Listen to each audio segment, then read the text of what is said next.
Assalamualaikum warahmatullahi wabarakatuh. Perkenalkan, nama saya Oktoviana, NPM 92011402111024 dari Prodi Biologi. Di sini saya akan membuat video pembelajaran materi tentang geografi hewan. Apa pengertian dari geografi hewan? Geografi hewan adalah ilmu pengetahuan yang sebagian besar berhubungan dengan hewan-hewan atau bagian khusus terpenting dari dunia hewan dengan kondisi dan keadaannya yang ada di permukaan bumi beserta penyebarannya dan aspek-aspek yang mempengaruhi penyebaran hewan-hewan. Lanjut, dalam suatu lingkungan ataupun wilayah tertentu selalu terjadi interaksi dan anteraksi populasi suatu spesies dengan spesies lainnya, baik secara langsung maupun tidak langsung. Dengan demikian terjadilah suatu kehidupan komunitas atau kelompok suatu bentuk kehidupan.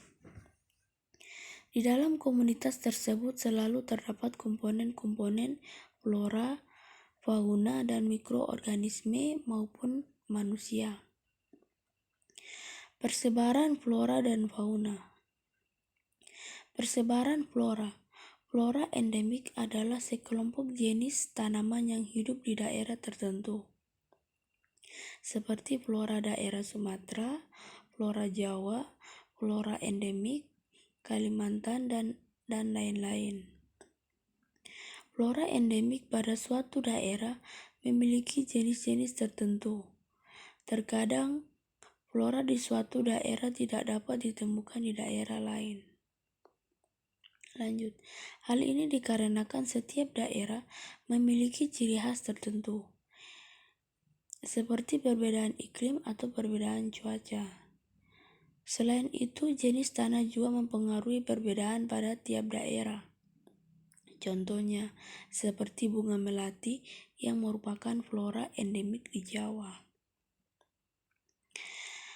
Persebaran fauna. Fauna atau hewan di Indonesia dapat dibagi menjadi 3 daerah yang berbeda, yaitu fauna di bagian barat, tengah, dan timur Indonesia.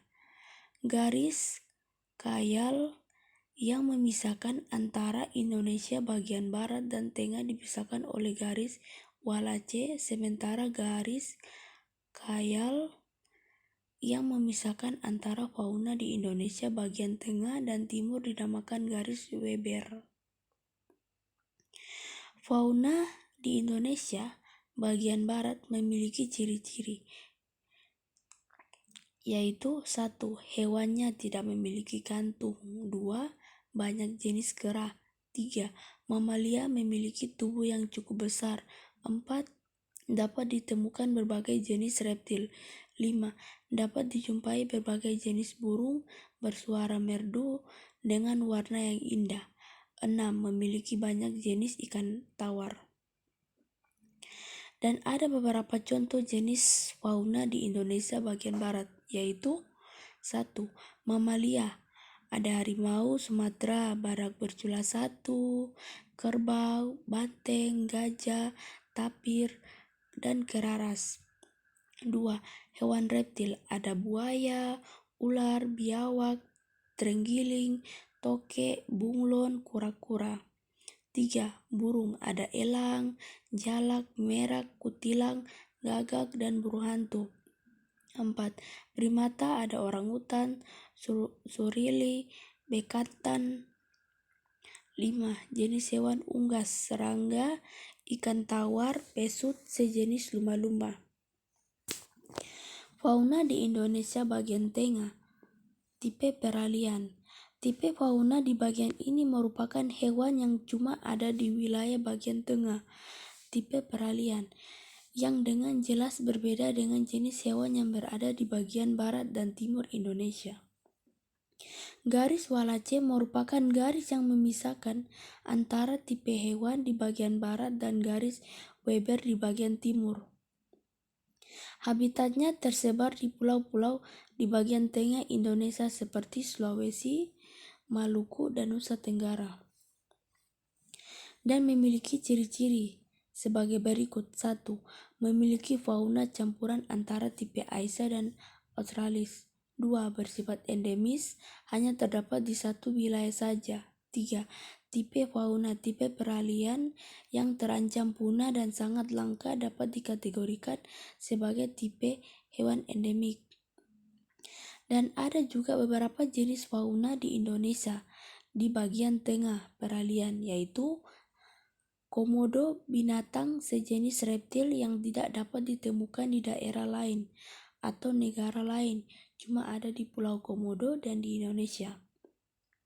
Komodo adalah hewan langka yang dilindungi karena habitatnya yang semakin menyempit.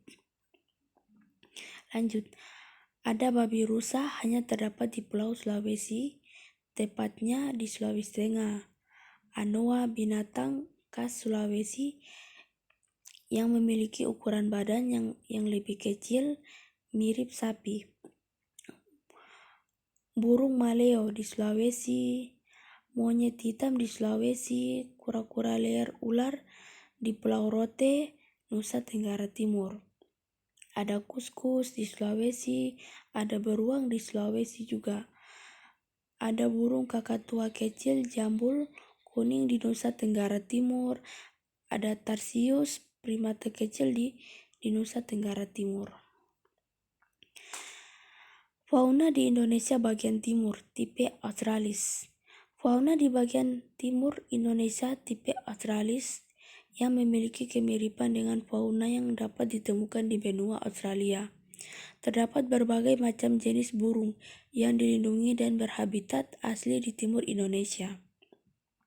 Ciri-ciri fauna di Indonesia bagian timur, tipe Australis sebagai berikut, yaitu 1. Mamalia memiliki tubuh yang relatif kecil. 2.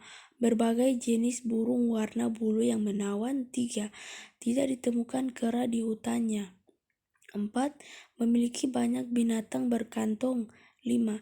Ikan air tawar yang ada relatif lebih sedikit. 6. Terdapat banyak hewan yang bertanduk. Lanjut. Adapun contoh fauna yang hidup di bagian timur, yaitu ada burung cendrawasih, kanguru pohon, burung kakatua putih di Taman Nasional Aketa Jawe, Lolobata di Pulau Halmahera. Ada burung kasuari yang terdapat 2 jenis, yaitu kasuari kerdil dan kasuari gelambir tunggal. Dan ada mandar gendang, burung endemik di Maluku. Berbagai jenis burung lainnya seperti namudur, raja udang, bidadari, dan nuri. Suatu makhluk hidup tidak hanya tergantung pada makhluk hidup yang lain, namun juga tergantung pada makhluk yang tidak hidup di lingkungan fisik.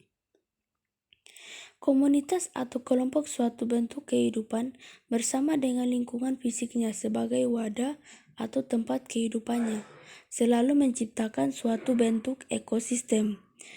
Dalam perkembangan suatu komunitas biasanya terdapat suatu proses siklus perkembangan maupun mutasi dan modifikasi. Sebab adanya variasi-variasi atau intervensi lingkungan yang memberi seleksi alamiah. Seleksi tersebut dapat berupa rintangan, halangan, saingan, kompetition, dominasi, pergerakan penyebaran atau migrasi, dan seterusnya.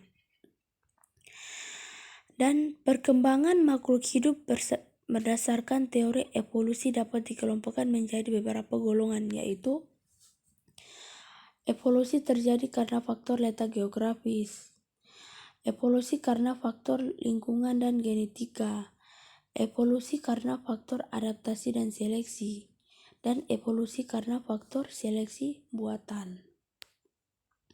Dalam perkembangan makhluk hidup di muka bumi, banyak dipengaruhi oleh kegiatan manusia.